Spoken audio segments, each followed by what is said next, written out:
Southern California's Willow Springs Raceway was designed in the style of the great European tracks from the 1950s and remains absolutely unchanged from its original layout. As other historic venues have had chicanes installed or corners modified, all in the name of safety, Willow's natural runoff areas are the Mojave Desert, for miles in every direction. And that means it is brutally fast, yet unusually safe. Combine the speeds and safety with some great elevation changes, it is no surprise it was and remains a huge driver favorite. Tonight it welcomes the Warriors of the Full Send Sims Esports iRacing Spec MX5 Championship for their 7th round. Welcome to what has for over 7 decades been called the fastest road in the West. Hi everybody, I'm Greg Kramer along with Kyle Heyer. And Kyle, it's maybe the league's second visit, but it is the first for the SMX cars. It should be fun. Oh, it's going to be a lot of fun. A little bit more speed, a little less weight. The drafting's going to be up. This is a fast racetrack. You said it, the fastest road in the West. They really should call it the road in the West so you never lift your foot off the floor, because at 98% yeah, exactly. of this lap, you've got that thing pinned to the firewall. I mean, they're fast-flowing corners. It might look like these corners are tight, but there's really not a lot of braking that you have to do here. Most of the slowing down you can do with just a lift, so you're going to be full commit all the time, and that makes for some really exciting racing. It makes for some great racing. It also makes passing really, really difficult. And so you've got to get creative. You've got to try different lines. Really have to try and hustle somebody into a mistake. And it really is just fascinating. Turn 1, probably one of the tighter corners on the track in terms of being able to make a pass. Rabbits here at turn 2 just goes on forever. The Omega, which I love. If you get it really right out of Rabbits here, you might be able to surprise somebody into 3. But you better be ready, because coming out of the Omega through what they call Monroe Ridge, where there's just a little natural rise and bump right there, you can see the car gets light. You need to be on the right line, Kyle, because it's just an absolute flat-out blast through the sweeper, back through turn 9 and down the front straight. As you said, it's just pin it around here. This is one of the places I've had the pleasure of riding along at full speed with Brian Heitkotter in a Grid Life Touring Cup prepped Nissan 370Z without his power leveled off. So we were making probably 350, 360 wheel horsepower. This corner, the exit of turn 9, really the entrance and exit of turn 9, the amount of speed that you carry through this is just unbelievable. You drive in there so hot, so fast, so deep, it just feels like you're never going to slow down, and you never really do around here. The average speed of this racetrack might be nearly as high as it was at Daytona from a couple of weeks ago. Yeah, I wouldn't be surprised. And, one thing you'll notice, like that run through 8 and 9, there's a little bit of banking, a little bit of camber, and you can see it right here as well.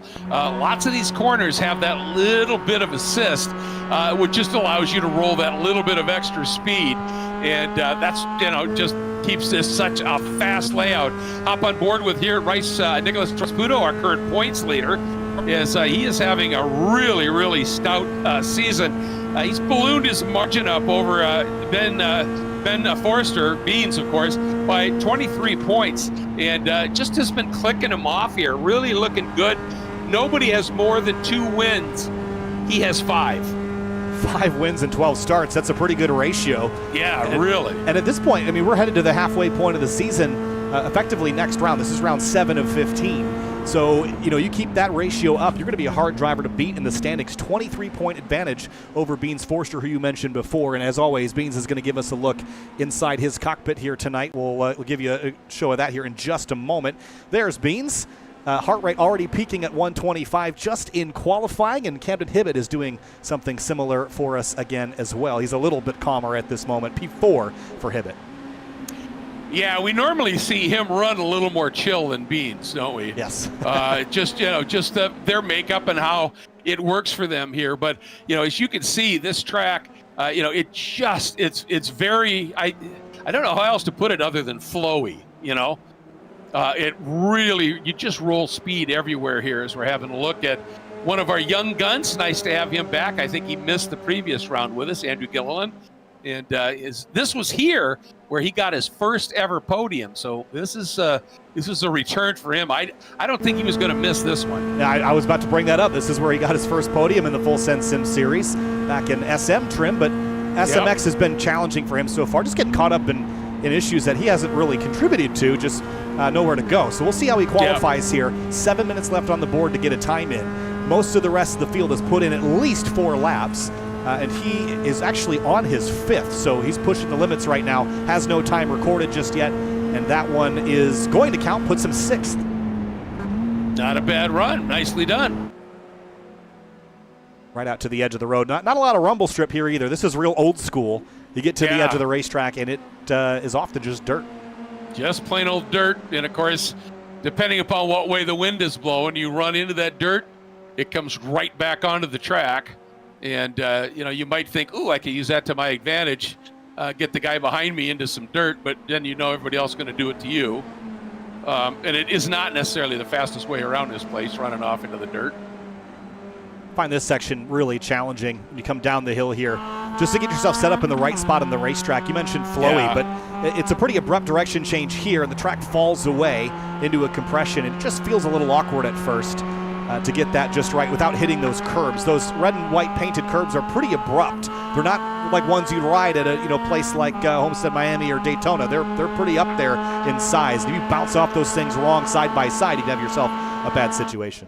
Yeah, those are the real old school kind of curb, aren't they, that they had way back when that were unpleasant is the best way to put that. They were keep off grass.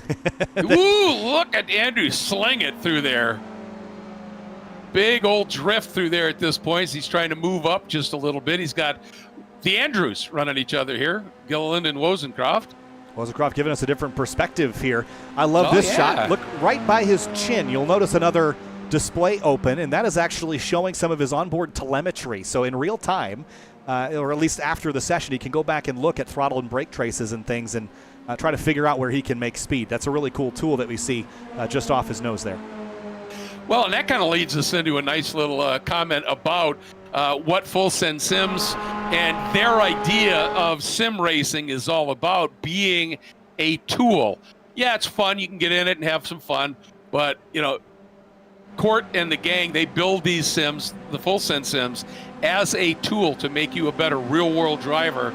And having all of those displays on hand so quickly, it really is something that's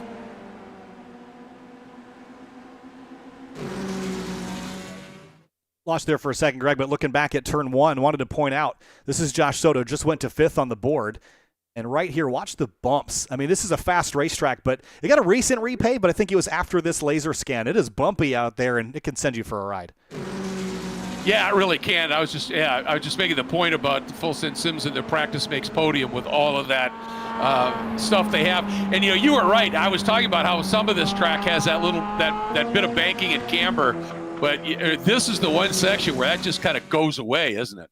It does, and it can be intensely challenging. Watch this for the 0-3, bouncing over the apex there. Inside cool wheel up. This whole part of the racetrack, it's banks, yes, but so is the landscape. It's like they just paved it onto the side of a mountain. Well, exactly right. Yeah, they just figured it out. And I love those other shots where you got the wheel up in the air. I mean, it just shows you the limit that you're driving here. And I love that complex. The Omega that you were talking about, it is by far the most technical section on the track, and really getting out of there through exit of the Omega through 5 and over Monroe Ridge, that's really crucial because that leads you into this absolute flat out sweeper and bowl that brings you all the way back around. It does. Just off to the right, and we'll get another look at it later, is the Horse Thief Mile, which is probably the most intense mile of racetrack I've ever seen or put foot on. It's mostly used as a drifting course, but man, if you could race on it, it would be wild. Huge elevation change, all happening in a big hurry. Here's Camden Hibbett, P6. Yep, and of course he comes in here sitting 3rd in the points, and but only 8 adrift of Beans, and Camden has been looking really, really good as he always does here. But it's just Nicholas Rice-Puto has really put together a great season. And, 4th in the points, Josh Soto, 5th, Skip Brock. And Skip having that qualified right now, sitting in 2nd, doing exactly what he needs to do to try and move up into the championship order a little bit. And it's kind of interesting this year seeing a few different names up in that top 5, isn't it? Yeah, we've got Michael Brock in the 421, who's relatively new to the series, already showing us he's got a lot of performance. Ian Anderson joined us just a couple of weeks back. He's up in the top 10. And, you mentioned Skip Brock Jr., who's shown flashes of top 5 capability, but recently has really shown us that, at least with this SMX configuration of this car. So there's definitely some new names popping up into the mix. And then some others that are kind of shuffled down the order a little bit. Deacon Greenfield's had a tough season. We mentioned Andrew Gillen had a tough season to this point, and Gillen's been pushed back to 11th now in qualifying. So just the ebb and flow of how luck goes sometimes, and exactly an example of that there. And big hit there for Greenfield. Yeah, broken left front. Jason Burke caught up in that as well, that purple car, who we've seen some pretty impressive performances from here, as we're now watching Beans. And here is a look at the 1-2-3 at James Newell, who currently sits third, having a really good qualifying run. Yeah, first time we've seen a different graphics package on this car as well. Mav Motorsports versus the pink Barbie livery. That was easy to spot. This one maybe a little bit less recognizable, but still attractive all the same. Yeah, I like the more pinstripey look to it. It's pretty cool. I love that turn right there, because you can just see the rotation that the drivers get down through that section of the track. Here's a surprising stat. Morgan Burkhardt only P8 right now. Yeah. And it's not for lack of trying. He's run 10 laps. I'm not sure all of them counted for off-track violations potentially, but this is a little bit of a surprise to see Burkhardt down this far. And you just expect him at some point to throw in something, and he's just fast running out of time. And of course, he, because he's been so busy racing in the real world, he's missed a number of races here. And so when he shows up, he really needs to put them together, and generally he does. But man, yeah, 6 right now. He improved just a smidge. Interesting to see what he does here.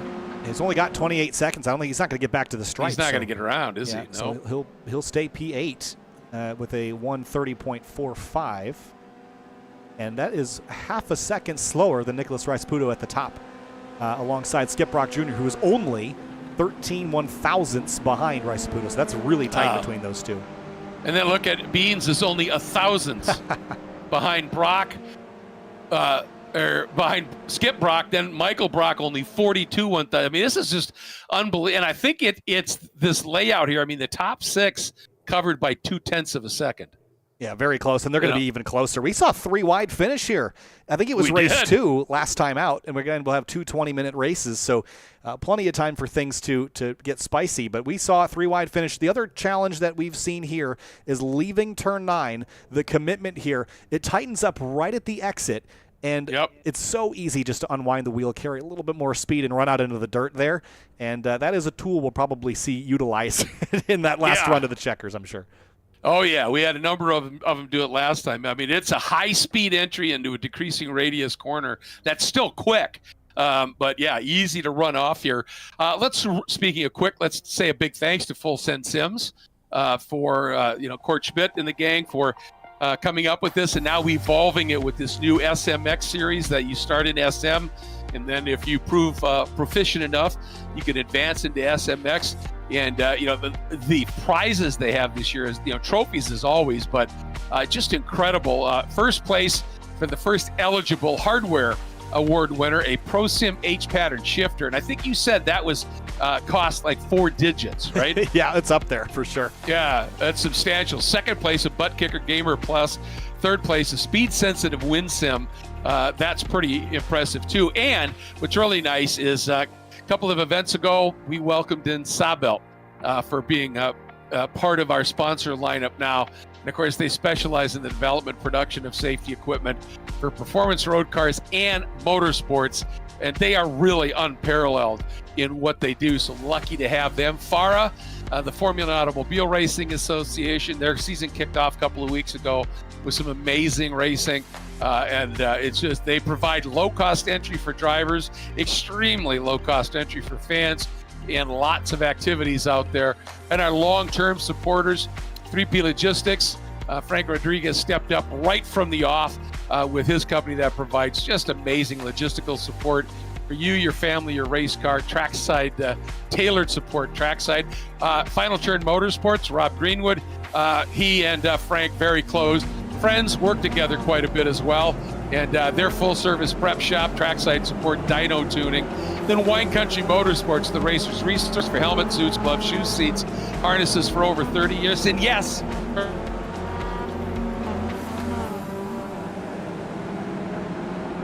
well, thanks to all of them. Yep, absolutely. And with that, we've got the cars underway here for a pace lap. We'll take you through the starting lineup. Kicking things off on the front row is Nicholas Rice-Puto in the number 03 points leader coming into the night. We'll see if he can hang on to that advantage over Forster and Hibbett. Skip Brock Jr. is on the outside of the front row, Greg. And that driver I just mentioned, the second in the standings, looks like he's second on the inside of that second row. Yeah, it's going to be fun, isn't it? Then Michael Brock in fourth. In the 421, starting in the fifth spot, is going to be the 132 of former champ Camden Hibbett, and James Newell looking really, really strong this season as well in that 123, Kyle. Yeah, certainly. Josh Soto, seventh in the number 77. Maybe it's all lucky sevens for him tonight, and he can move forward. Morgan Burkhardt, eighth place in that number 67. We know he'll be moving forward. How quickly and how much gusto will he have in the opening moments? Yet to find out. Ian Anderson, new to the series, but not new to the front. Ninth place in the 147. Hayden Manis, 10th in the 65. Yeah, and then the Andrews have swept the next row. The 91 of Andrew Gilliland will start 11th. Andrew Wozencroft, or Wozy, will start 12th in his number 80, starting 13th. The 52 with Jason Burke in that purple machine that's been so quick. Another guy who's been really fast, Elliot Burton in the number 6, starts 14th. And 15th place, Court Schmidt in the number 33 with the full Send Sims colors. It'll be Wayne Buttermore alongside him in the number 73 in 16th place. And Deacon Greenfield and Seth Spolman are 17th and 18th, followed by Miles Brown and Jim Friedhofer rounding out your top 20, Greg. And then taking a look, 21st, the number 9 of Daniel Higgins. Then the 22nd starting spot will be the 101 of Josh Clatterbuck. Had a little something happen there. A little stack up for some reason. Andrew Gaeta is back in the pit lane. Not exactly sure what happened there. I've marked it to look back at later because that was odd. Yeah, that was very odd. Yeah. All right, well, moving on next to the next couple of rows of Reef look Aziz. at Brock, look in the background. That's Skip Brock. Yeah, what is going on? Wow. Something went totally wrong here. Yeah, we'll go back and look at that when we get a moment, if we get a moment. Yeah. But he will have time to cycle back to the front as we finish up the starting lineup, starting grid. But ooh, you hope everyone sees him coming. Looks like they did at the last moment there. Yeah, so Josh Soto kind of moved a bit to let him through. I don't know if Gaeta is related or not, but we just saw it. I didn't know that he was on pit lane prior. So either way, with a little bit of drama we can only speculate about for now, let's turn him loose. Willow Springs, round 7 of the Full Send Sims SMX Series. Time to go racing, and the pace car didn't duck in. Yeah, so they've flipped the lights back on. They're going to do an extra pace lap here just to get everyone reorganized. See that the lights have come back, which we actually never usually see. You're not in the road racing as the lights come back on. So we'll get a lap. Let's have a look at what happened.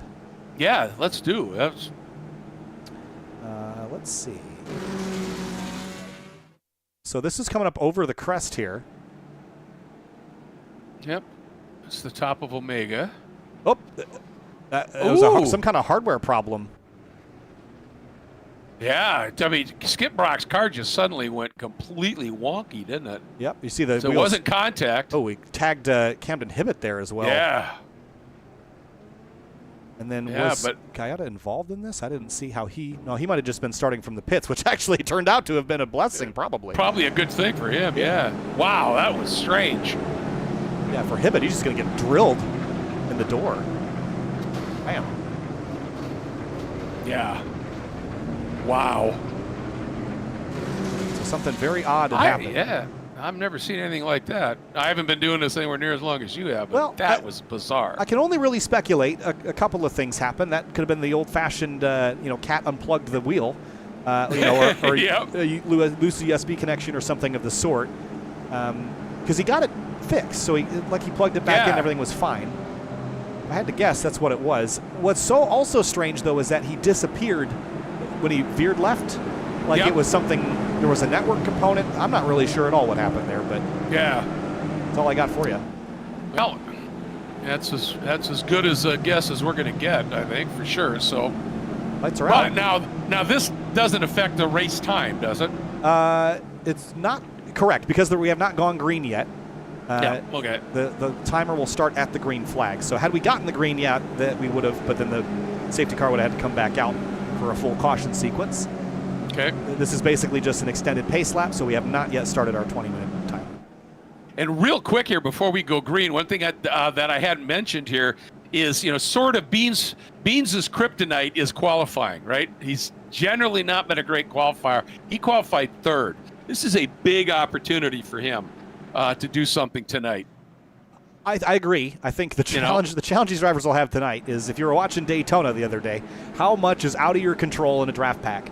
And while there is, this isn't Daytona, this race gets pretty spicy because of the long sustained corners and the high speeds. So you're going to have to make really good decisions. I don't think that starting deep in the field here would have been all that big of a deal. I do think staying up front is going to be as hard as driving through it. Well, that's a good point. But, the one thing, anytime you're back in the pack, that's when you can get swallowed up in somebody else's mistake pretty easily. Very true. And but yeah, I think you're absolutely right. But we're going to find out now as they come through that final turn 9. This time, pace car is going to make its move in. And we are ready to go racing here at what they call Big Willow. And it is Rice Pudo on pole, bringing the field up. And late green, we're green. Was that a little jump in the back there? I'm not sure if they did or not, but they're going to be 3 wide to turn 1. We knew this was going to happen. Can they make it out the other side? Look how tight it is. Yeah, and Skip Brock staying way wide, and he might still end up. No, he used that to great effect, and he made that work. He got right into the point. Now Josh Soto cutting down, trying to get down and underneath him. And I think that was Josh Soto that put together that brilliant start. That's Burkhardt. Look, he was supposed to start 8th. He's second that was somehow. Burkhardt. How did that happen? Yeah, that was the start. Wow, incredible.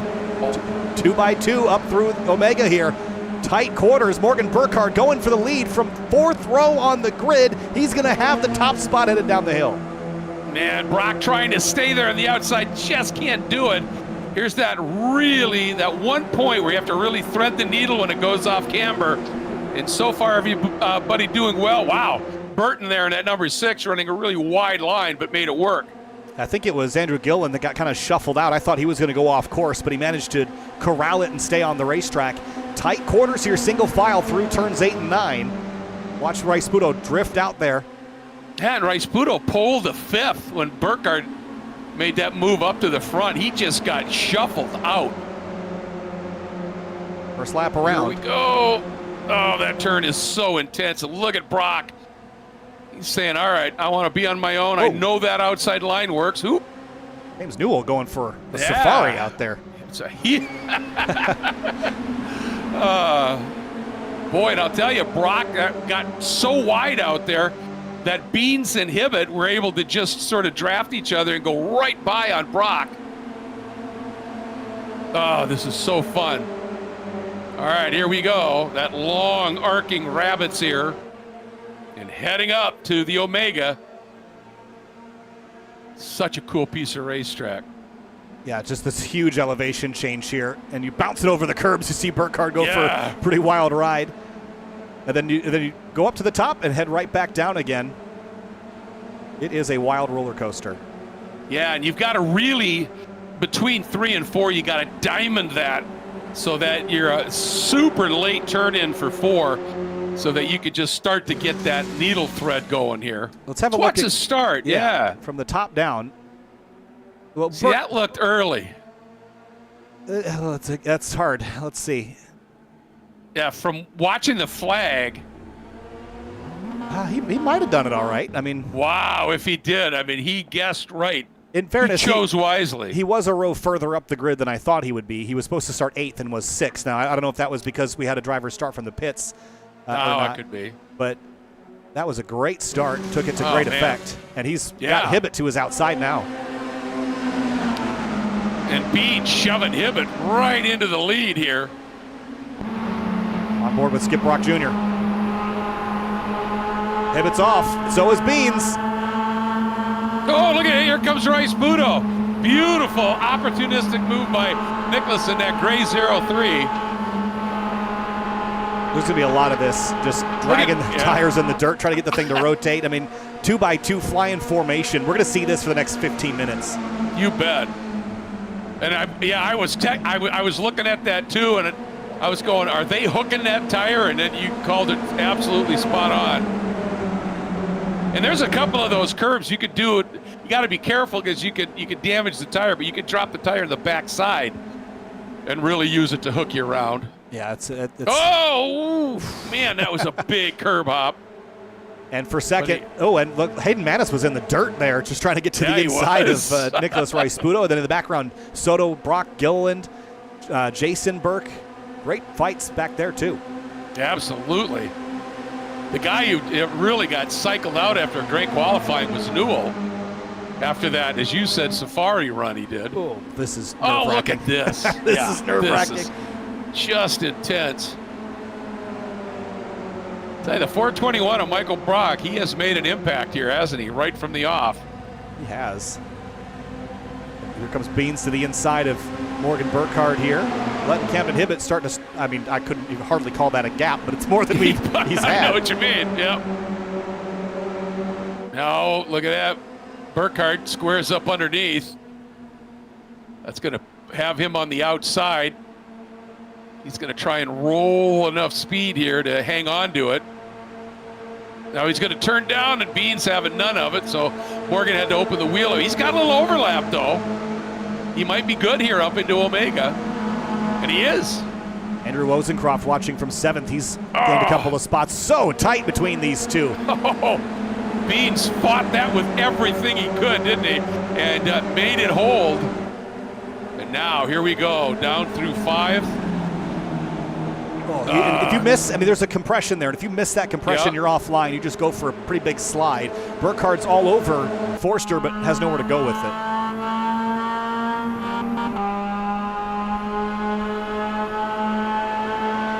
All right. Beans drifting over, protecting from Burkhardt. It's clear that the only reason why Burkhardt lifted is there's a car in the way. This is a flat-out corner otherwise. Yeah, exactly.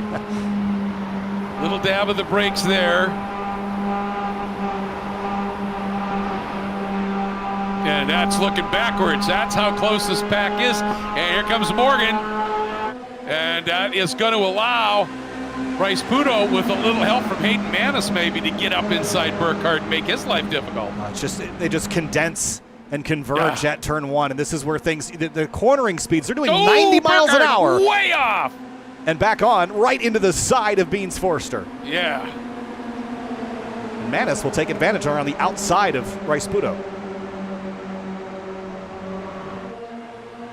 Spin, Deacon Greenfield. Oh, got it gathered up. I think it was on his own. Where was he? Oh, little touch. Dropped a tire, and after that he was along for the ride. Yeah, he and Dylan Lee just barely touched, but that's enough.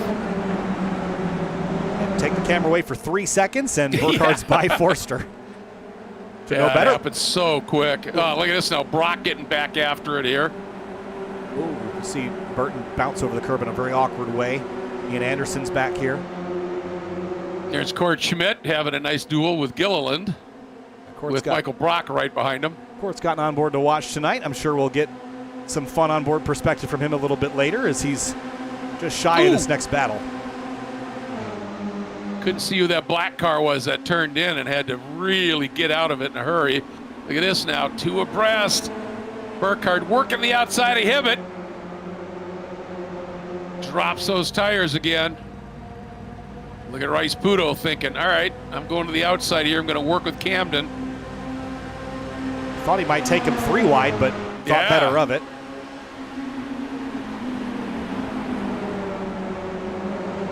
Just 90 miles an hour. I mean, that is a fast corner. That's a fast corner to prototype, let alone a absolutely. And just watching Morgan do the rim shot there, keep it on track. You know, I think what makes Willow Springs so special is there's a lot of 90-mile-an-hour corners at a place like Watkins Glen, but there's not a lot of places where you have a 90-mile-an-hour corner where you're completely on the limit of grip. And this track is just full of those. Oh, that's a great way to describe it. Just doing the dance. Beans glomming onto the back here. I love this run. And I love this, that it's Monroe Ridge, which is that rise right up over the apex at turn 6. Will he go for a move there? He's going to sit on it for now. Yep. Drive each other both into the dirt. Are they trying to make a little bit of a break here, you think? Trying. I'm not sure how successful it'll be. I mean, I think maybe just settling the intensity of the last couple of laps wouldn't be a bad place to start. And they're just running wide at the exit of 9 all day long. Now, the off-track areas here are pretty compact. It's a lot of kind of rocky, sandy stuff, not so much soft soil. So you can run wide there without a whole lot of penalty. You got to watch out for your incident count. And just it's harder to control the car on dirt versus pavement. Yeah, exactly. And the other thing I was going to, Wozy, way off. But I was going to ask you, we've been talking a lot about the new updates in terms of the debris on the track. And the one thing I'm noticing when they run wide here at the exit of turn 9, there's a lot of big clumps of stuff that are flying up and onto the track. Is that going to maybe be problematic if it continues? I think it'll just reduce grip is what it'll do, and it could be problematic there because it'll just make it worse, right? If you're not off the road, you probably will be when there's a bunch of sand and gravel all over the track later. So you just have to, the last 10% of that corner, the load on the left side tires increases a lot because the radius tightens, the banking falls away. So that's why you see drivers understeer off there. And if you're on the road, you're still at that critical grip limit. And so, yeah, it's not going to be a lot of fun. I don't think it'll be a huge story, but it is because really the pit out's there too. So, as long as you can get straight, it won't be a huge deal. Oh, man, Burkhardt just really got into the back there. Beans got in the back of Burkhardt there for a minute. And Hibbett seems to be having some internet issues, doesn't he? Yeah, there's a number of drivers that are experiencing that. You see all the dust in front of the pit entry there. Yeah, definitely making a mess of it, aren't they? And Skip Brock Jr., I think, also had a similar problem. He's out, and I think it was internet-related. Oh, man, that's a shame. It's the championship contender with, I think, his best qualifying. Yeah, that's the flat tire of the hurts. sim world. Oh, spin in the background, Court Schmidt. Gathered it up. It's back rolling. There was some contact there. I think was that the 421 of Michael Blanc? Yeah, I think so.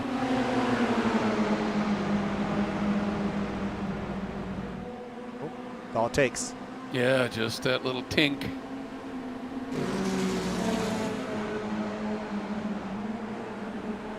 So now wow. we've reshuffled the deck to our normal players, haven't we? Exactly. Pick a card, any card. Exactly. We got those top 5. And not too far back is Soto. And Wozencroft and Burke are hanging on to this group really nicely too. And Soto didn't have an amazing round at Indianapolis. He recovered for a 3rd at the first race, but it was only 8th in race 2. Coming off a 10th and 11th at Sebring, he's got a lot more pace than his results have shown. Yeah, he has. And he's having internet issues too, so there's something else at play here, I think, beyond the individual. Well, we're out in the middle of the desert. Yeah. Yeah, oh, sorry, it doesn't work that way. That's okay. Probably part of it. There's always, we talked about the term netcode a bunch. There's always people that try to convince me that netcode was worse at one particular track. I'm like, that's not how the internet works. The tracks aren't actually in these other places.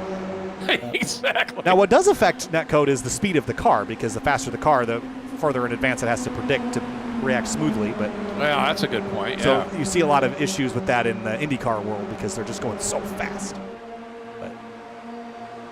And it looks to me now like Rice Puto has said it's time for me to start making some moves here.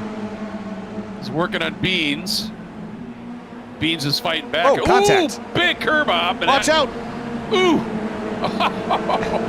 Yeah, it very nearly went for a pretty wild ride there. That would have been something Red Bull would have been proud of. Yeah, if he hadn't woed that down a little bit, he was going over. Pull some. Oh, and Jason Burke just did some Travis Pastranaing over there, didn't he? Yes, he did. How did that happen? He got lost. Oh. Well, he found the route back, but needed a Subaru, not a Mazda. Yeah.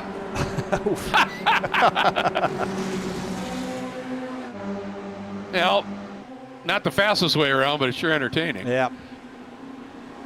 I'll tell you, we got a little breakaway now. Beans is just, with that problem, Beans checked up, and that, of course, backed everybody up behind him. But man, is holy cow. They're really using the dirt out there, aren't they? Unbelievable.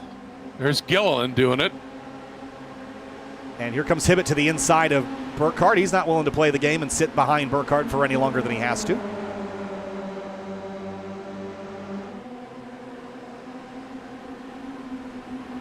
Manis, he has really established himself as a front-runner player, hasn't he? He's looking for a podium spot. Yeah, he came in 6th in the points, and I mean, he's put up top 5 finishes. I mean, he's been a serious contender here. Just watching all this out the windshield, too. This is a position of strength. Watch everyone else show their hand. Yep.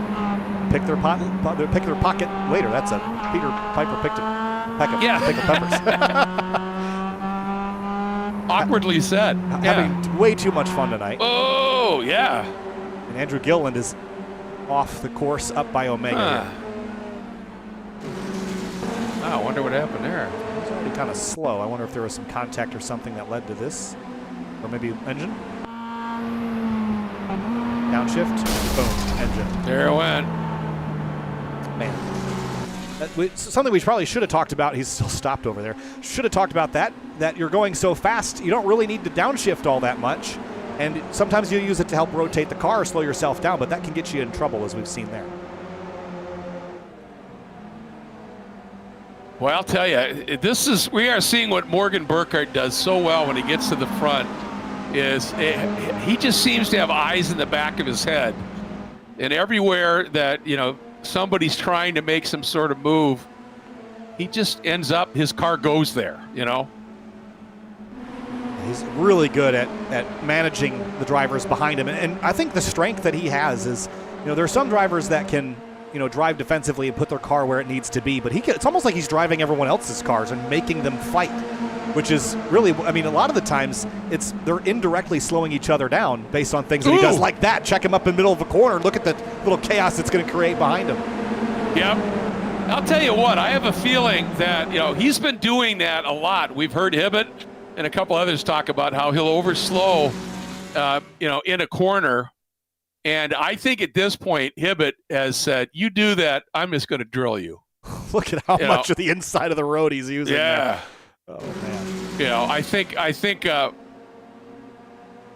he does that to great effect. And what it does, of course, is it backs everybody up behind him. And so suddenly, instead of having, he and one other car or two cars, now there's Manis. Here comes Beans is right back in it again. And he likes that because he wants those guys behind the guys he's racing to affect him. Yeah, see, Hibbett's got some right rear damage, actually. The tire's poking out beyond the fender. 3 wide here for a moment. And we're going to be, I thought we were going to be 4. I heard someone else approaching. I did too for a minute. Rice-Puto got the inside. But again, Burkhardt, where he exits, he pinches that run through the corner for Rice-Puto. And he can't just let it track out everywhere he wants. Beans is back in it here, along with Soto and Wozencroft having a great day today. Yeah, P7 now, started in 12th, so up 5 and has dodged through some of the mess that we saw earlier. And Hayden Manis again having another very strong day. But I think where Manis is going to get crossed up is just the racecraft here, the aggression that we've seen from these front 4 and that we've seen in almost every race that this series has ever had anywhere.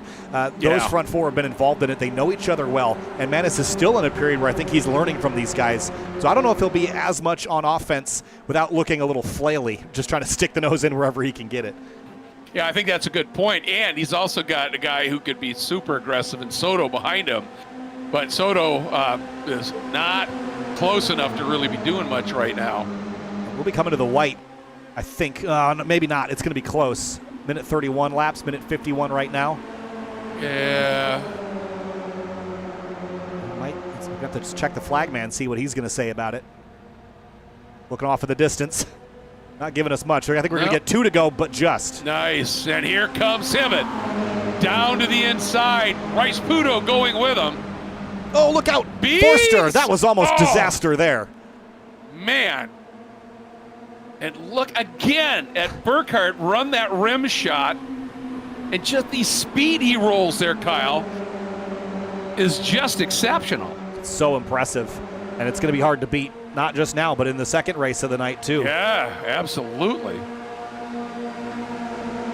So what are you going to do if you're Camden Hibbett? What are you planning? I mean, this is not a racetrack that has traditional passing zones like you're going into Turn 5 at Road America.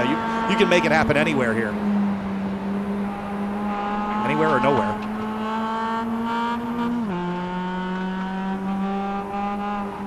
Oh, I just love watching this section of track. Ooh, Morgan a little wide there. Yeah, missed it. That's going to give an opportunity here.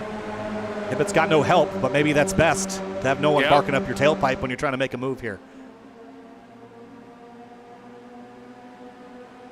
Just gave him the look inside, tried to get him to overcommit. Burkhardt didn't bite too much on that, but now these two, they've got a little bit of breathing room. For now, Forster and Rice-Budo see that, and they're going to close some of that distance right there just in turn 9. A little Hibbett sets up for a move. They're both going to be wide. Look at Forster and third. Whoa! Unbelievable. And did you see Hibbett open up the entrance to 9? It slowed him down a little bit, but it allowed him to have a much straighter acceleration run through and out of 9. And he still just couldn't do anything with it. Look in the background, Soto and Wozy. This is crazy. And look what happened to that big off. Manis loses 2 spots. And if they find one of those berms, we're going to be looking at the new SpaceX rocket. I mean, there's ways to go off in a big way here. And with that, without the real-world self-preservation thing, you're not slowing down before you hit that jump. Heck no. Heck no. Here we go. Last time up through Omega. This is where Burkhardt missed the apex a little bit coming down. How long do you wait? Do you wait for the last corner and that drag to the line, or do you try to get it done in turns 8 or 9? Jeez, I think you gotta, if you have an opportunity, I think you just gotta send it into 8. You know he's gonna cover it. For third, they're changing positions, but for first, here comes Hibbett on the outside. Maybe try to pin Burkhardt down to shallow up that entry. He can't do it. Now the inside. Nicely done, Hibbett. Oh, and he couldn't quite get there.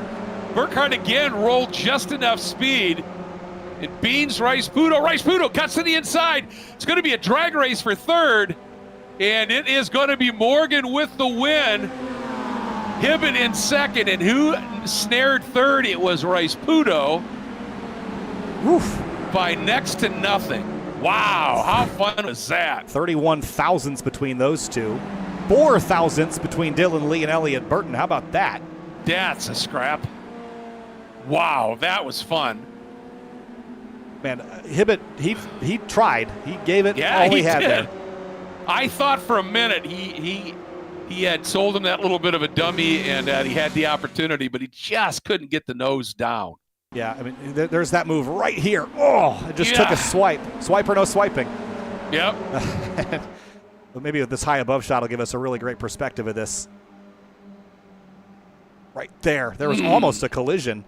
That was really close, wasn't it? Yeah, Hayden Manis, he got big damage right at the end here and ended up having to hit pit lane. Not exactly sure what for or why. Yeah. Maybe there was a penalty or something. Oh, that could be. Then here's your battle to the stripe here for third place. It was pretty tight. There's that. And then Lee and Burton, this was the other close one that was 4 1,000ths between those two. Look at that. Advantage Dylan Lee. Dylan Lee. And that, folks, is the battle for 8th. You don't think they're racing hard everywhere through this? Didn't get a chance to look at the results there with the session turnover, but here's one thing I just learned is that we need to see more racing at Willow Springs in the real world. Why have we not raced here? I don't know. I mean, obviously, it's out in the middle of nowhere, but it's not that far from L.A., it really isn't. I don't get it. I think it's just such an incredibly cool place. And, it played such a pivotal role, Kyle, in the development of that legendary Southern Cal car culture, sports car culture. We talked about it, the first time we were here, the role it played in the testing and development of the Ford GT40s with Ken Miles, lapping here just incredible amounts. It just has such history. It'd sure be nice to see it become a place where you see a lot more racing these days. Yeah, I think it's for sale currently, and I'm excited to see what or if the new owners, kind of make improvements to it. Having been there a number of times, it is a little long in the tooth as far as the facilities are concerned, but the Big Willow racetrack is certainly a blast, and I think the sim environment has kind of given it new life. This is actually a laser scan from iRacing from about a decade ago, and this sort of sat on the shelf for a long time, and iRacing finally kind of came around to finishing it, and I think it's opened a lot of people's eyes to how wild of a racetrack it is, because it wasn't really available in a lot of simulators until recently, and you put an LMP3 car on here, you're like, holy cow, this place is nuts. I can only imagine how much fun that would be. It's something super fast. Imagine Can-Am cars from the original Can-Am cars from late 60s thundering around this place. That had to be just glorious. And just to give everybody a little teaser of what's to come, basically take Willow Springs, squeeze it and knock a mile out of its length. We're going to Lime Rock next. Yeah, it's actually a great comparison to make it. It is like a larger Lime Rock. The fun thing, and I know we talked about this at Grid Life this past year, the alternate layout of Lime Rock that never was. The longer loop, that turn one runoff area that kind of goes off into the trees was supposed to be a longer layout that was never conceived there. So, cool little piece of side history. But yeah, this place has a lot. It's out in the middle of nowhere versus like in the little cereal bowl there up in Connecticut. But there is a lot as far as the layout that sort of does carry over. The momentum, the speed, and never slowing down. Yeah, especially that momentum part of it, And, here, obviously, just with the layout, it's and the length. But Lime Rock, there are times I've almost felt like, if you could find the geographical center of Lime Rock and put up a maypole, once you get that thing spinning, that's kind of the momentum you need at a Lime Rock. And here, it's so big and fast, you got that momentum here too. Yeah, I think the other thing that sort of contributes to the, I guess this is the unofficial term, the sendiness of what we see is the lack of walls and trackside things to hit.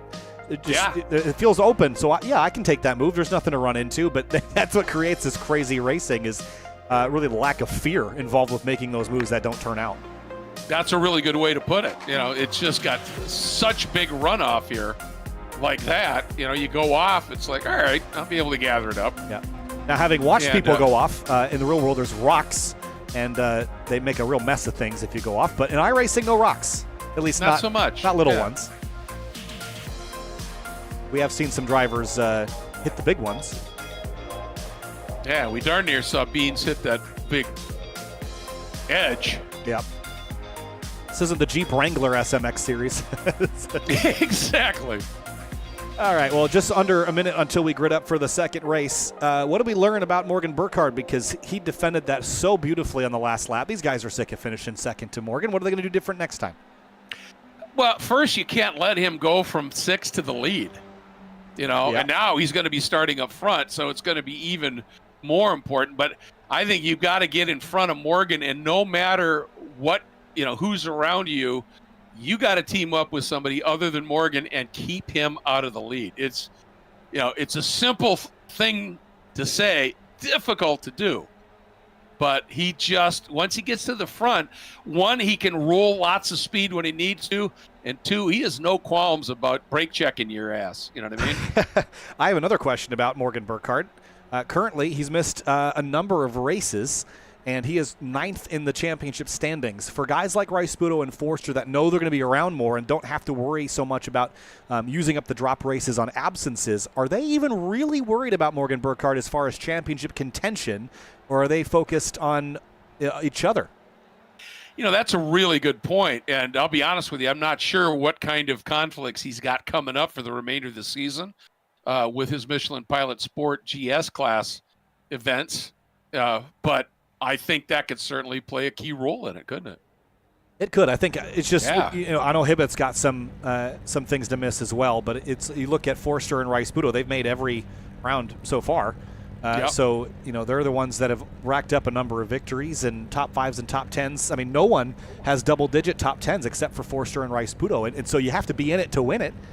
And I know that Camden, obviously he's third in the standings, and Morgan's really, really good, but, they're using up drops on absences when these other guys can use them for the mulligans that they need.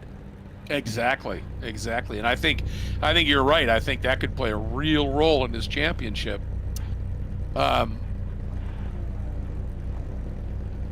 I don't see our front two here yet. They haven't gridded punched yet. In. They only have 5 seconds left to do it. And unless they're giving us a reason to sweat for no... Oh, Morgan. And right at the last minute, last second, they loaded in. That was awful close. Too close for comfort. Not crazy about that. I think they were just trying to make us sweat on purpose. Probably. They're probably sitting there giggling. Yeah, typically when you'd see that is, if you've got to change from a qualifying to a race setup. But these guys are running fixed sets, so they're not going to be messing around in the garage between sessions. Oh, that's a really good point, yeah. And I'm intrigued now to see what Wozy could do starting in that third row. Yeah, we'll see. He was really he was taking in a lot of information from his starting spot last time of 12th, and he drove up to P6. So saw a lot. Now he's going to have to put that knowledge to use here. You can see the rest of the field coming up here. Dylan Lee back in 8th, Burton 9th, Ian Anderson 10th, Jason Burke in the 11th spot. And Hayden Manis. Newell back in 15th. He's got work to do. Yeah, and Manis, he'll be starting from the pit lane, and I think this might be penalty related because we saw him hit pit road earlier, so I'm not exactly sure what's going on, but Andrew Gilliland will be starting tail of the field as well. No Skip Brock, no Deacon Greenfield for this second race of the night. Oh, that's a shame. Skip had to have some just catastrophic hardware failure, huh? I would say so. I think the second one was an internet-related problem only, and at that point, you might as well, that's a throw in the towel because you can't really control that. That's a call up your. I've been there. Call up your ISP and tell them all the expletives in the English language and Portuguese too, and the robot doesn't care. I've been there a number of times. I bet. Yeah. It's going to be fascinating to see just how this is going to play out here. And, one of the things they have been talking about that I think Morgan used to great effect in that first race on his start is the officials have been really intensely scrutinizing the pole sitter, that when that pace car comes off, that pole sitter does not start to accelerate early. And, so guys in the back, obviously, if you got great reaction, you might be able to do something with it. So we'll have to see, because now it's Morgan who's going to have to stay put. Yeah, and you pointed out last time that the start comes very late here. So there's a lot of anticipation on this long front stretch where you want to go. It's much like Road America, where you're coming up over that crest and waiting. And a lot of series, they give you the leader the ability to go whenever they want, but not here. So, you're waiting on that green, and you just get antsy. And the antsier you get, the more mistakes you'll make. So you got to be patient waiting for that green to fly. It's a long run. I mean, have a look. It is. I mean, that's a half a mile away. Yeah, that is a gap, isn't it? All right. Well, let's see what happens this time. Well, at least we made it through the pace lap without any dramas this time. This is true. No weird deviations, if you will. I suppose it's not quite done yet, so still a chance things go wrong. Yeah, we've still got 30 seconds. No. All right, well, the flag's in the air, and wait for it. We're green. That was a nice start, I think, by Elliot Burton, who got out of line, but didn't look like he overjumped it. But Burkhardt just leads into turn 1. Dylan Lee trying a rim shot here. Now squaring up. Oh, I thought he was going to try and cut down underneath Rice-Budo in the 0-3, but the problem was Josh Soto, if he had done that, he was going to clock him big time. Yeah, Dylan Lee was the driver I had my eyes on. You're right, that outside lane can carry so much more momentum. A little crossover here from Hibbett on Burkhardt and Forster, trying to pick which lane is going to be successful here. Yeah, but now that Tip of the brakes. And Burkhardt almost overshot a little bit, but nothing that Hibbett could do. Oh, a little contact there. Yeah, he just got the back corner of Soto's car, didn't he? Was that Soto? Or Rosencroft that he tagged? I didn't get a good look at it, but he'll tuck back in now. A little push wide there by, is that Miles Brown? Yes, the black and green car. Look at Kurt Schmidt way down to the inside here. Can he maintain this if they go 3 wide? Yeah, that was close. He did. Still going to be on. This is where it gets tight, though. He's still on the inside of a couple of cars. Lunged underneath Seth Spoltman. And James Newell's back here carving his way through the field. Yeah, we knew he was going to be coming up through the pack. Burt running a little wide in the purple 52. Mistakes were made. I love it. Lead.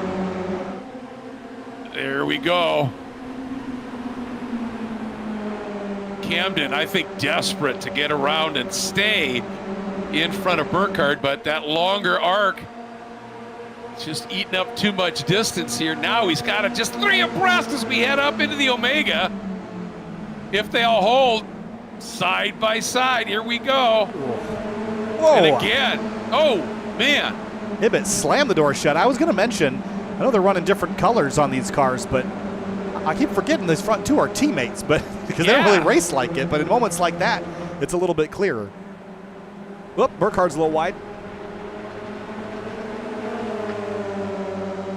And now, will that give Camden any kind of a little run here?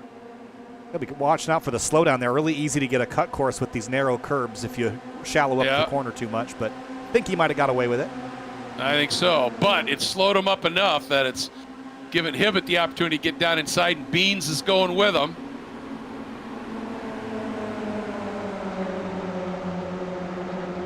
A huge bump in that last corner. It's just slamming that depression. Wozy going way off, but hanging on to his 6th spot. Under attack now from Dylan Lee, diving down. There goes Rice Pudo. Oh, look out, contact. Oh, big wiggle, and look at this move by Soto. Those 2 touched, and Soto was in the right spot and just pinned it.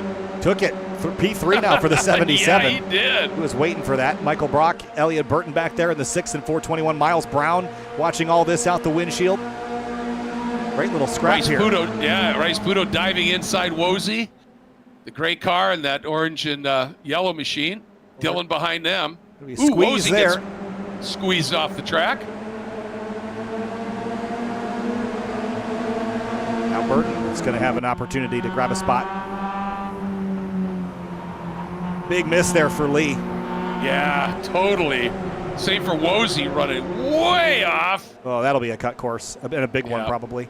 Yeah, that's a shame. He had such a good run going. And it's now gap at the lead train of 5 here.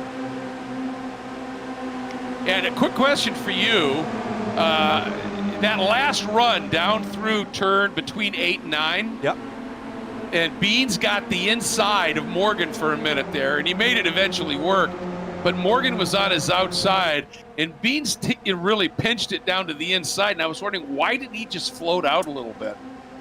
I mean, turn 8 is so long that, if you can maintain overlap there, it's just a shorter way around. You don't actually have to really slow down for turn 8. I mean, you're full throttle all the way through there. The challenge really only starts when you hit turn 9. It's getting tight here for a second. When you get down to that apex and things really tighten up. Turn 8, you can drive kind of whatever line you want. You can stay at full throttle, and it's such a wide corner that the distance measurement doesn't really factor into it either. So it's sort of almost acts like a straightaway that just you end up going a different direction than you started. Yeah, exactly. 2x2. Soto doing a nice job. He and Beans leaning on each other. That got Soto crossed up. Now he's going to get swamped on both sides. Well, not enough for Burkhardt. I thought he was going to commit to that. I did too. Now he does. It's going to stack up Lee and Burton, though. And here comes Michael Brock in that 421, the gray and orange that you pointed out earlier. Man, he is having a great run here in his second race. Don't look now also, but the 91 of Andrew Gilliland up to 12th at the back of that shot. Wow, what a charge. All right, so this is what I'm talking about here now. Yep. If they stay like this, I want to watch this. Right there, is, why wouldn't Soto just drift a little wide and try and get, because he's got Morgan literally alongside him, just drift a little bit. Ooh, I think it's because that last corner, right when that compression happens, it's so lane sensitive there. That that makes sense. Every time I've driven this track in iRacing, if I didn't get to the very inside lane to catch that compression, you were going to get shot out super wide. So it's almost like regardless of what chess match you're playing with the guy behind you, you just kind of need to hit that or just give up a lot of speed. It's like I guess if you're sledding or you're snowboarding, there's like that rut that you catch. It's sort of like that. If you miss it, you're off. You got a problem. Okay, that makes perfect sense. And I'm not sure if the track has retained that character post-repave or not, but at least with this configuration here in iRacing, it's very, very sensitive. It's really one of the only spots on the track that it does that, other than heading into Monroe Ridge here. You see sort of the same thing, where if you miss this very inside lane, if you miss that, and Hibbett sort of did, it's just a wild ride. And right now, these top three, Hibbett, Forster, and Raisputo, sort of having little dreams of easing away, making a little break here. Now watch where you're going. Beans almost drove off the road. But here, I'll show you the onboard here, just of how line sensitive this last turn is. So waiting, and then right where that cone is, right here, there's that compression. If you miss that, you see how on edge you are. Absolutely. It is so precise. All right, here comes Beans taking a look. Which way does does Raisputo go? Just sort of floating behind everybody here, and they're now two abreast coming out. A little contact there between Raisputo and Forster, just quarter panel to quarter panel.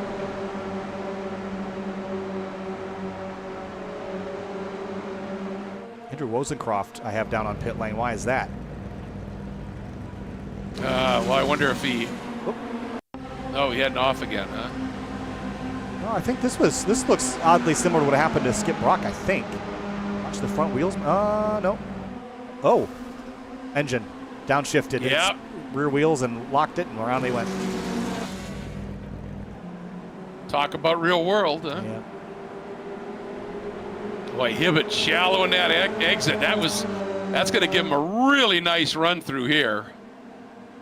Back on the downshifting thing, I think in the real world that wouldn't let you put it in gear that far out of gear. It would fight you pretty hard. Yeah, probably. But in the sim world, you can put your gear stick whatever place you want it. You go from fifth to first, and it'll let you do it. And you let that clutch out, and boom. It'll let you blow up. Well, it'll let you put it in reverse if you wanted it to. Yeah. I've done that too. Once again, these three up front are looking to make a little bit of a break. Soto has been passed now by Burkhart. And now we'll see if Morgan can just run this group down. It's about almost a second between that group of three and then Burkhart and Soto. These two, Jason Burke and Michael Brock, have been really going at it. And it's a duel. Andrew Gilliland's up to 10th now, looking for 9th. Nice to see him having this kind of drive here after that problem in the first race. Just needs some luck. I mean, he has had pace, just luck has not been on his side this year.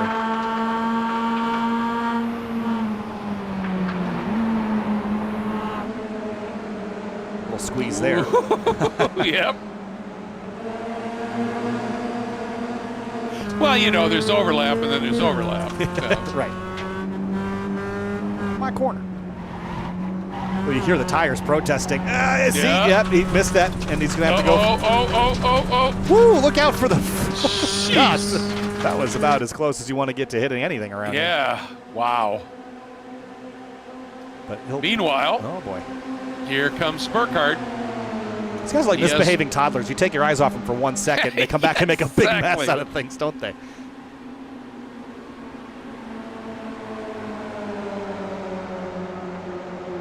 Puto's caught on the outside here through that exit of 9, but uses that long bit of desert runoff to great effect.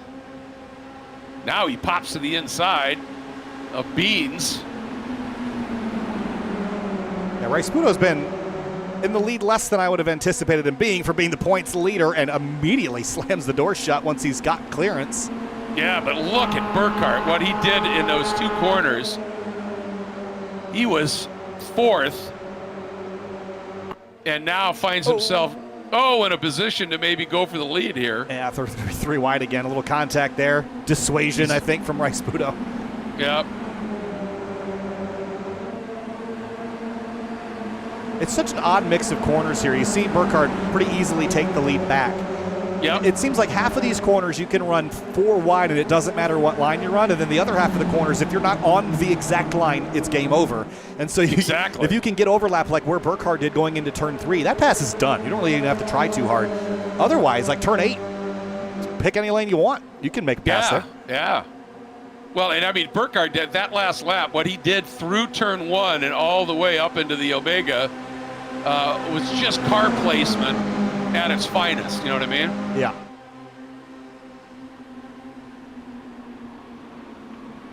Ooh, playing a little pitch and catch there. Oh, huge curb hop and contact.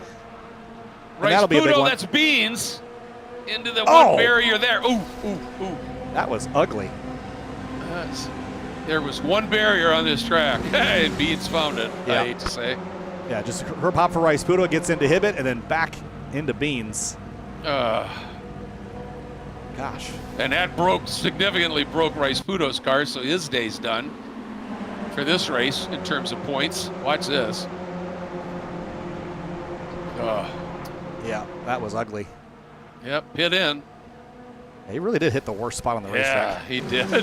That's like the old adage that for racetrack safety is like a race car is always going to crash into a place that you haven't planned for.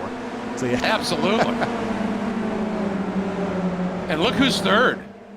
Dylan Lee. And 5th, Elliott Burton. Unbelievable here. He started 9th, but I thought he was a little deeper than that actually. But he's made good progress. Gilliland up now to 7th. Well, that took our points leader and our second in the points out of this race.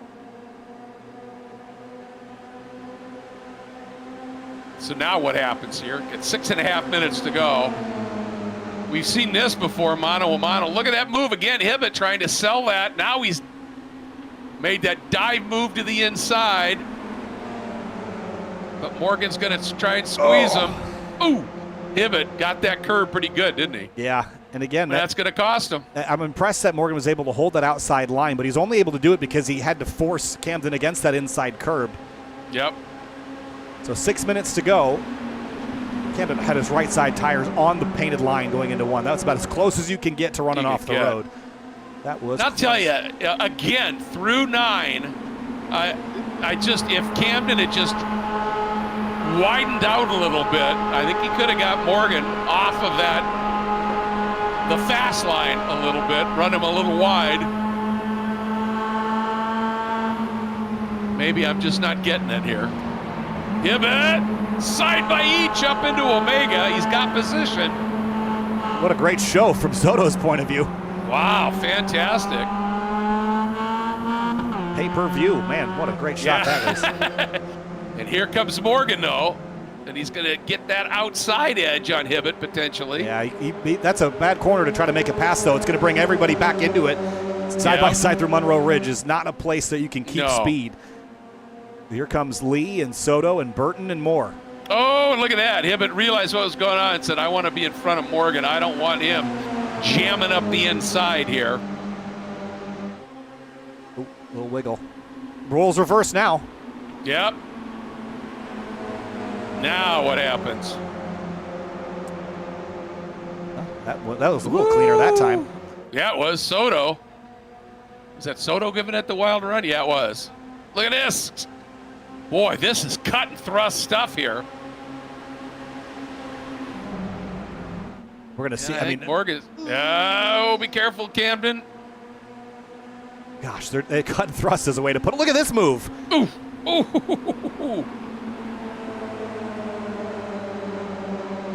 there's no point in leaving anything on the track at this juncture here. And Hibbett, keep in mind, is third in the points. So with those two out front gone, this is an opportunity for him if he can get through. Oh, man, did he get that curve? Burton got hip checked there by Jason Burke. He gets run out a little wide. Andrew Gilland up to 8th place and has some more. James Newell, we haven't really talked about him because of that pit start earlier, but here he is 7th now. Yeah, he worked his way up in front of Gilliland. That's impressive stuff. Meanwhile, 3.5 to go. What happens? Burkhardt and Hibbett, man, how many times have they been here before? So many. I mean, the results, I mean, I don't want to jinx it, but the first dozen or so times they had this conflict. And here comes Lee. Hold that thought up the inside. He wants 2nd place. Yep. My point was, the first dozen times that Burkhardt and Hibbett raced each other, they crashed each other also. So they've gotten a lot better at that. Yeah. That's why I said I don't want to jinx it, because this racing's pretty good. Minute 32 left, 3 minutes 8 on the clock, so it should be 3 laps left. It's going to be close. Here comes Dillon. Lee down to the inside of Burkhardt.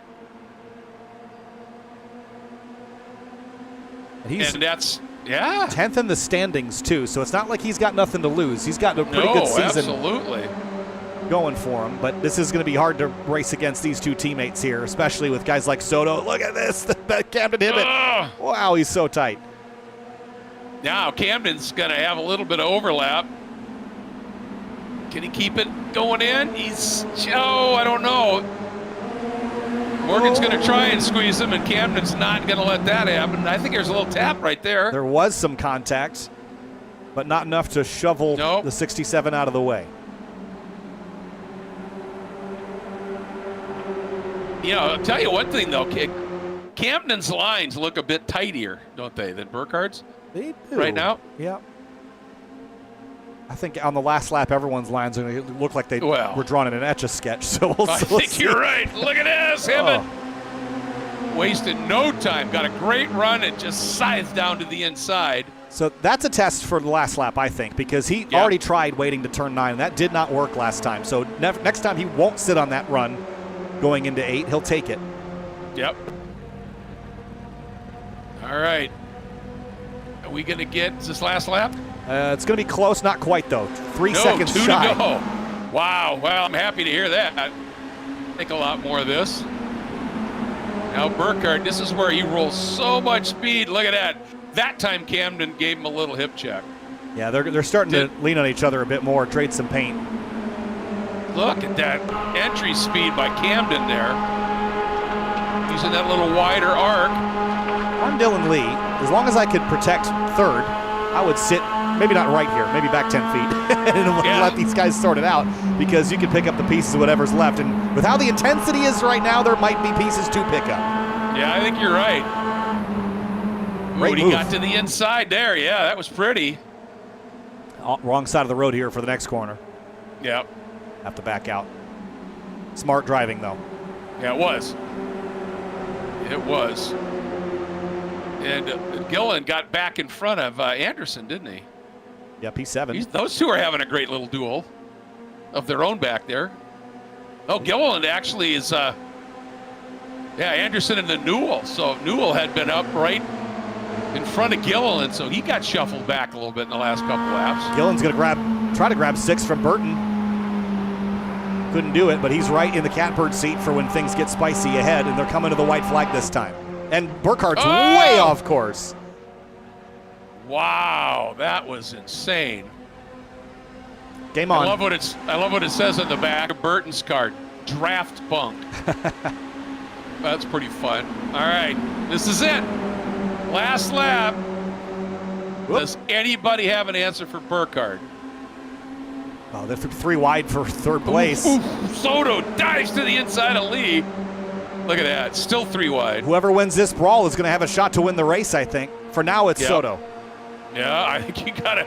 That's a really good likelihood the way these two are going at the front end. The question is, again, if Hibbett, knowing the top 2 in points are out, And that Burkhardt may not be a factor in the points, as these two are still rubbing doors. Is he going to maybe be as aggressive as we might think? Maybe or is he not. going to take second place points? I mean, he's always been a smart race car driver. I think. Yeah. A little contact here. James Newell's, or sorry, that's Ian Anderson going for a slide. I don't think he'll put it all on the line, but I think he's very comfortable taking it to an extreme with Morgan. But how extreme? For sure. They're going to run him all the way to the dirt. Defending it. He saw it coming. He saw the move that Hibbett had tried out the lap prior. Morgan's just going to protect to the inside here. Rim ride, here we go. Yep. Now, what does he do? Squares up underneath. Oh. Long way to the line. I think Hibbett kind of missed the shift there. I heard that too. Checker. Nope. So close. I think you're right. I think he just either missed a shift or just got into the limiter a little bit too long. Yeah, wow. Had he been a little bit smoother on that shift and had Morgan missed it, I think he would have had a shot, but he just had to nose to tail it all the way back to the stripe. Yeah, and Morgan drove a really good final half a lap there, didn't he? He did. And that defense, I mean, that's the problem with showing your hand too early. Had Camden, only tried that move on the last lap, maybe it would have worked. He had the opportunity to do it the first race, if you recall. So, yeah, absolutely did.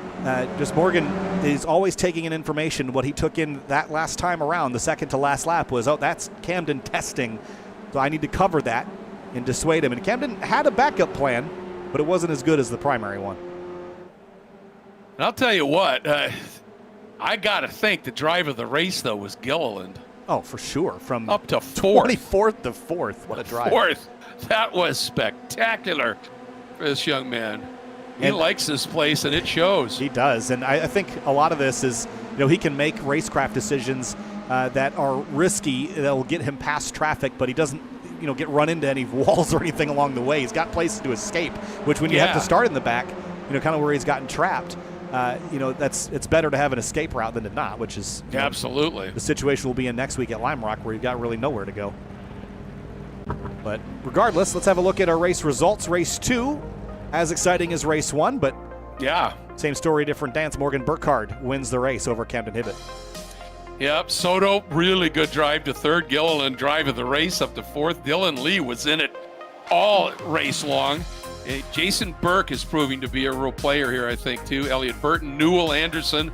Newell coming from deep as well, so you got to give him some props. And then Michael Brock showing he belongs. Yeah, certainly great top 10 there. Hayden Manis, frustrating night.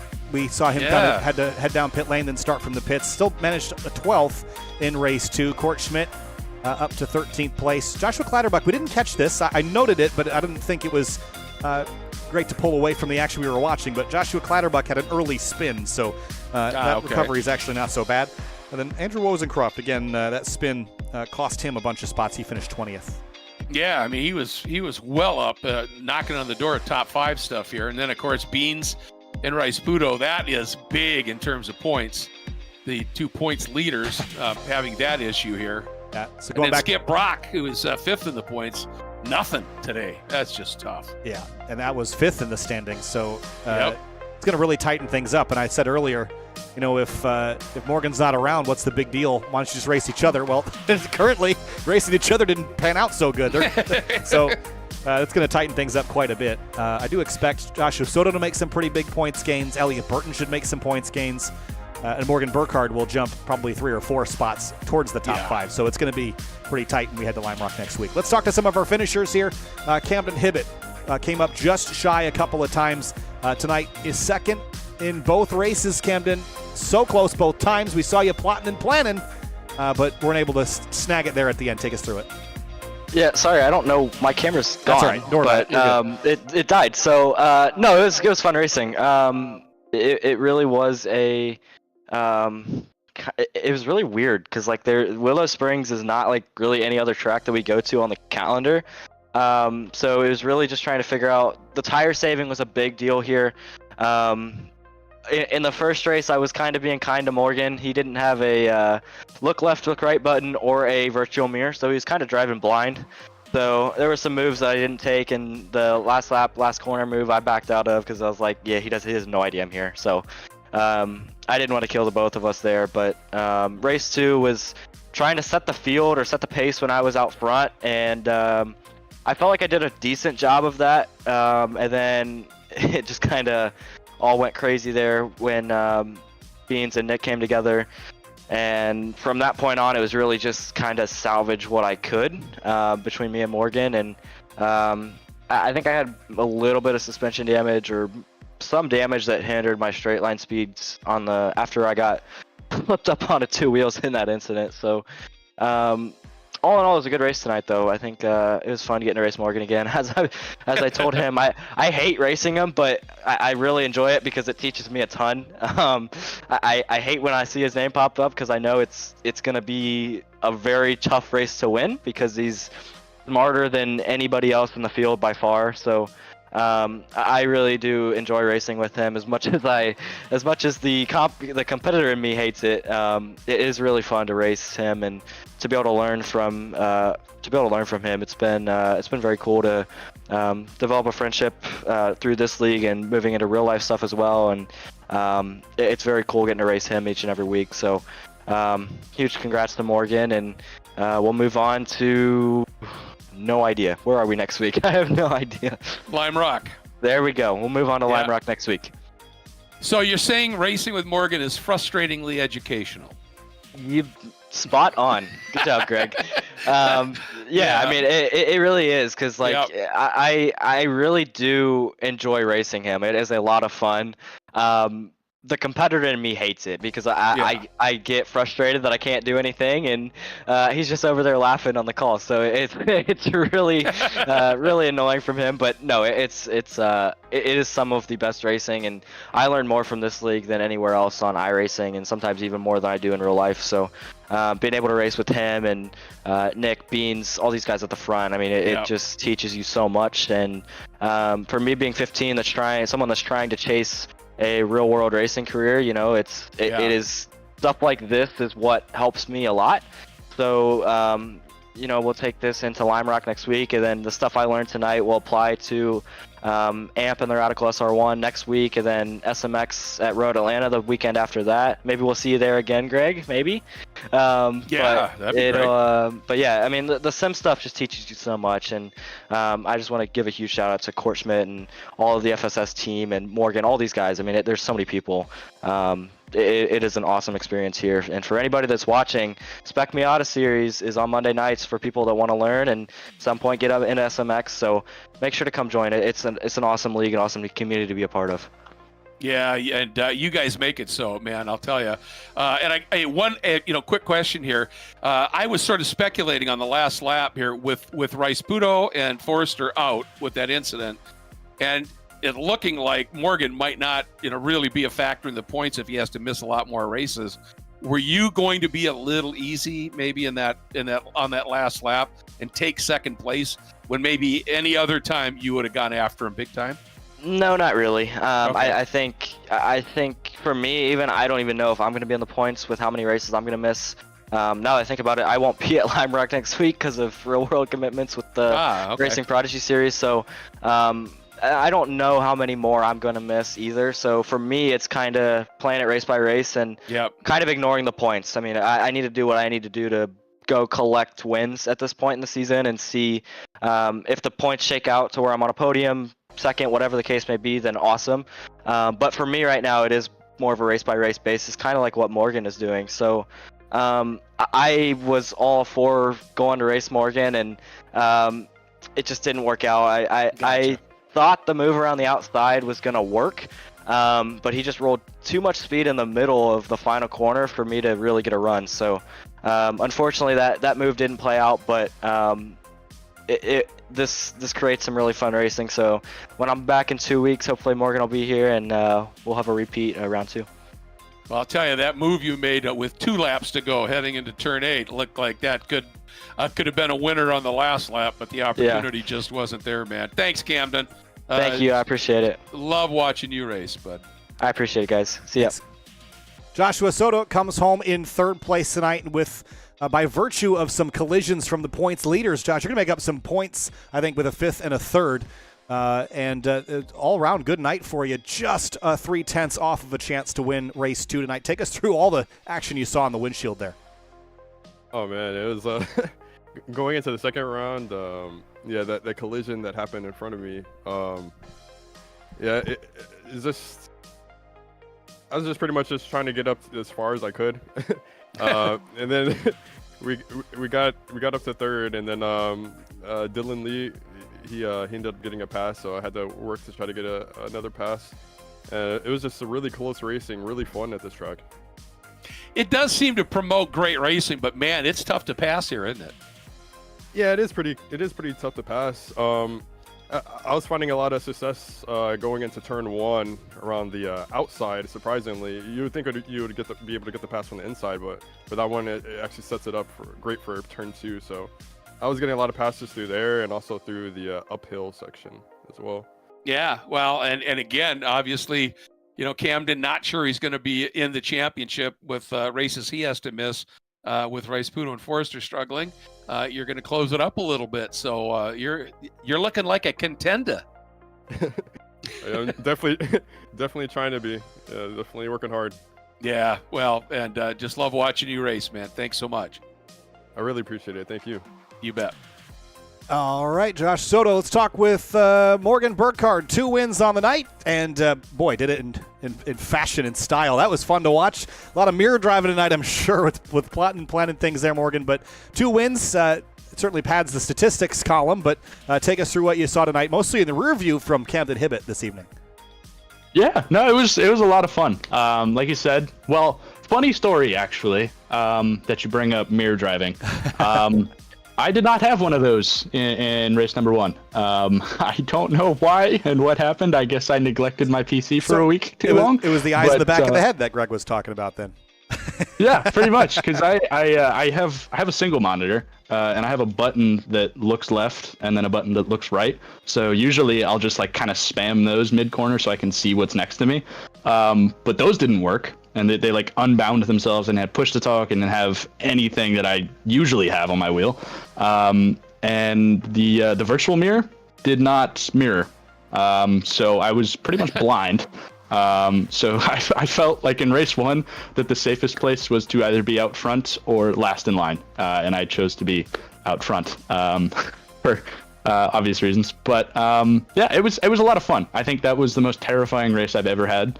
Because it was just relaying on the spotter, and I was so uncomfortable the whole time if I was racing anybody other than Beans or Camden, because in a Discord call with both of them, we can kind of give spotter calls out to each other, so whenever they would get close to me or about to do something, they would be going left or car back or at your corner, because the iRacing spotter is a little bit delayed, so I was so wary of just turning into a corner, and then the spotter was car right, so that was it was eye-opening, but race 2 got everything figured out, and it was a lot of fun. This track it's incredible. You can go side by side everywhere here. It's you're not gonna. I mean, the only bad part is that the curbs tend to hook tires and turn these things into pogo sticks, but so much fun. Yeah, it just looks like it's a blast. And first I got to ask you about that start, man. For the first race, you went from 6th to the lead, essentially within just a few corners, and it looked like you timed that to absolute perfection with a big run. Yeah, no, it was really good. I think the car in front, I don't remember who was in front of me. I can't remember who was in front of me who qualified 4th, but they had just started to bump draft the outside pole sitter right as the green came out, so that whole line kind of got shoved up a little bit and stacked up, and I had just enough space that when I hit the throttle, the car right in front of me checked up and I popped out and went for it. Well, that's really far off the racetrack, Morgan. But anyways, yeah, it was just perfectly timed pretty much from everything. I had a really good reaction time and jump off the green.